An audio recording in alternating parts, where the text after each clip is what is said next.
ሰላም አለይኩም ወራህመቱላሂ ወበረካቱሁ። ውድና የተከበራችሁ ውድ ቻናሌ ቤተሰቦች እንዴት ናችሁ? እኔ ሰላም ነኝ አልሐምዱሊላህ። በያላችሁበት ያላ ሰላም እዝነት አይለያችሁ፣ እንዲሁም አላህ ሀገራችንን ሰላም ያድርግልን እያልኩኝ ዛሬ ደግሞ አንዲት እህቴ ሁለት ቦታ ነው ያዘዘችኝ አስቤዛ ማለት ነው። እሱን ማሳያችሁ ይሆናል። እያንዳንዱን ዋጋ ዝርዝር የምነግራችሁ ይሆናል። ከዛ በፊት ግን ረመዳን እየደረሰ ነው። እንኳን አደረሳችሁ። ኢንሻአላህ ጾመው ከሚጠቀሙት ባሪያዎቹ ከደጋጎቹ ባሪያዎቹ ያድርገን እላለሁኝ። ወደፊት ደግሞ በቤታችሁ እርፍ ብላችሁ የምትጾሙ ያድርጋችሁ ማለት ነው። ኢንሻአላህ ምኞቴ ነው ይሄ። እንደገና ደግሞ የረመዳን አስቤዛ አሁን እኔ እቃ ይሄንን እንፈልጋለን አመልሽም እንደምንም እያላችሁ እየተቆጣችሁ የምትሳደቡ እህቶች ማለት ነው። ይሄንን 2 ሳምንት እየተናገርኩ ነው። አሁን ላይ የረመዳን አስቤዛ ስለሆነ መስራት ያስኩት የረመዳን አስቤዛ እስከ ረመዳን 10 ሰርቼ ከዛ በኋላ ደግሞ እቃችሁን እገዛለሁ ኢንሻአላህ። እስከዛ የምትጠብቁ ከሆነ ትዕግስት ካደረጋችሁ ብያለሁኝ። ሌላው የረመዳን አስቤዛ የምትፈልጉ እህቶች ደግሞ የእቃ ዝርዝራችሁንና ስማችሁን የሚሄድበትን ቦታ በዋትሳፕ ጻፍ አድርጉልኝ። አካውንት ላክ እኔ ሳረግላችሁ ቶሎ ትልካላችሁ፣ እገዛላችኋለሁ። ግን ደግሞ ይሄ ስንት ነው ሂሳቡን ሰቢና ላኪ የምትሉ ከሆነ እንደዛ አይሆንም። ለምን ሽሮ በርበሬ አሁን ምን ያህል እንደሚያስፈልገው እቃ ትናንትና ወዲያ አሁን እኔ ከ3 ቀን በፊት ስልክ 18800 የገዛሁትን ዛሬ እኔ 20 ብር ነው ገዝቼ የመጣሁት። እና እኔ የዋጋ እኔ ሻጭ ስላላደለሁኝ ዋጋ ማውጣት አልችልም። መጀመሪያ ማለት ነው በግምት ነው የምልኩት። በግምት ትልካላችሁ፣ ከተረፈ ይመለስላችኋል፣ ካነሰ ትጨምራላችሁ። እንደዛ ነው እኔ ሁልጊዜ የምሰራው ማለት ነው። እና ሀባይብ እዚህ ጋር ያለው በርከት ያለው እቃ ወይም አስቤዛ ማለት ነው 48675 ብር ነው የፈጀው። እዛ ጋር 25 ኪሎ ዱቄት አላት። 25 ኪሎ ዱቄት 2650 ብር ነው። እዚህ ጋር ሁለት ማዳበሪያ የምታዩት ጤፍና ማሽላ ተቀላቅሎ የሚፈጭ ነው። ማን ነው 50 ኪሎ ጤፍ መለስተኛ ጤፍ ኪሎ በ103 ብር ነው። 50 ሲባዛ በ103 ብር 5150 ብር። እንዲሁም ማሽላ ደግሞ 50 ኪሎ ቆንጆ ነው። ቆንጆ ማሽላ ተመርጦ 58 ብር ነው። አሁን ረክሷል። 2900 ብር ነው ኪሎ በ58 ብር ሂሳብ ማለት ነው። እና እነዚህ ጤፍና ማሽላው ተቀላቅሎ ነው የተፈጨው ማለት ነው። እዚህ ጋር ደግሞ በርበሬና ሽሮ አላት። በጣም የሚገርም ቆንጆ በርበሬና ሽሮ ነው የተዘጋጀላት። 15 ኪሎ በርበሬ በ650 ብር 9750 ብር ይመጣል ማለት ነው።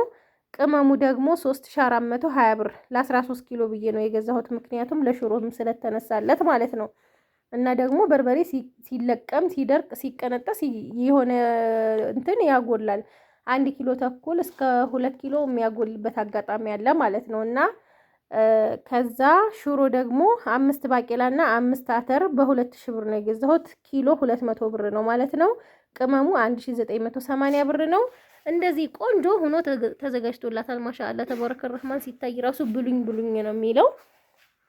እዚህ ጋር 2 ኡመር ዘይት 5 ሊትር 2250 ብር ነው አንዱ ማለት ነው። 4500 ብር ሁለቱን።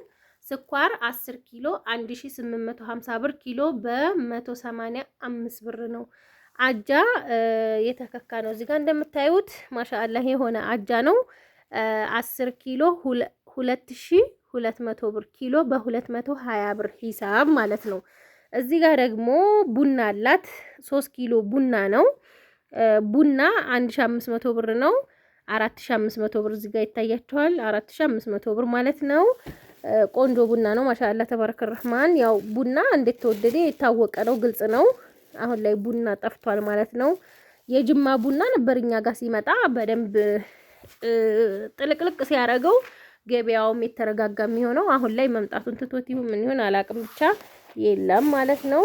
እዚህ ጋር ቴምር 2030 ነው። 1 ካርቶን 2800 ብር አዲሱ ማለት ነው። በነገራችን ላይ 2600 ብር ከፈለጋችሁ ይሄው ቴምር አልኑር ሆኖ የከረመው አለ ማለት ነው። የከረመውም 3 ነው 4 ወር አካባቢ ይቀረዋል ማለት ነው። ገና ኤክስፓየር ዴቱ ይቀረዋል። ላኪን ግን እኔ የሚያስተማመነኝን የማያስወቅሰኝን እናንተም የምትደሰቱበትን እኔም ልኬ የምደሰትበትን ነው የምገዛላችሁ። ይሄ 2800 ብር ነው። ለ200 ብር ልዩነት ተብሎ ያኛው በፍሬ ሲሆን 325 ብር ነው። ይሄ 350 ነው። 25 ብር አንዷ ላይ 1 ኪሎ ላይ ጭማሪው ማለት ነው። እና እዚህ ጋር የወሎ ጭስ ነው 1 ኪሎ እዚህ አለ፣ 1 ኪሎ እዚህ አለ። 2 ኪሎ በ600 ብር። እዚህ ጋር ደግሞ አድሩስ 2 ኪሎ አለ 1900 ብር ኪሎ። 900 ብር ነው 1800 ብር 2 ኪሎ 900 1800 ብር ማለት ነው። እንግዲህ ሀባይብ እዚህ ጋር ያለው 48675 ብር ነው ማለት ነው። 400 ብር ጤፉ እና ማሽላ የተፈጨበት ኪሎ በ4 ብር ነው ማለት ነው። ከዛ የማዳበሪያ እና የባጃጅ ምናምን 300 ብር አውጥቻለሁ ማለት ነው። 300 ብር አውጥቻለሁ። እዚህ ጋር እነዚህ ሁለት ማዳበሪያዎች 100 ብር ናቸው። 50 ብር ላስቲክ ያለው ስለሆነ ማለት ነው። እንደምታዩት ባለ ላስቲክ ነው ማለት ነው። እና ወደዚህኛው ስመጣላችሁ ደግሞ ከዛ ሀባዬ በዚህ ጋር ደግሞ በርበሪም ሽሮም ዱቄትም አለ ማለት ነው። እንደምታዩት ቡናም ይሄ ማለት ነው 19805 ብር ነው የፈጀው። 6 ኪሎ በርበሪ 3900 ብር ነው የገዛሁት በ650 ብር። ቅመሙ 1500 ብር ነው። ከዛ የዚህኛው ሽሮ ደግሞ 5 ባቄላና 5 ሽምብራ፣ ያኛው 5 ባቄላና 5 አተር ነበር። ይሄ ሽምብራ ነው ማለት ነው። በጣም ቆንጆ ሆኖ ነው የተዘጋጀው። እንደምታዩት ማሻአላ ተባረከ ረህማን። ማዘጋጃ 75 ብር ነው እስካሁን የከፈልኩት። ካሁን በኋላ ያለው 100 ብር ነው። ማስደለጃም ከ6 ብር ወደ 10 ብር ስለገባባቸው ማለት ነው የሚያስደልዙበት። እዚህ ጋር ደግሞ ሀዲያ ዱቄት 10 ኪሎ 1100 ብር፣ ስኳር 5 ኪሎ 925 ብር፣ ቡና 2 ኪሎ ቡና ነው 3000 ብር ኪሎ 1500 ብር፣ ኡመር ዘይት 2250 ብር።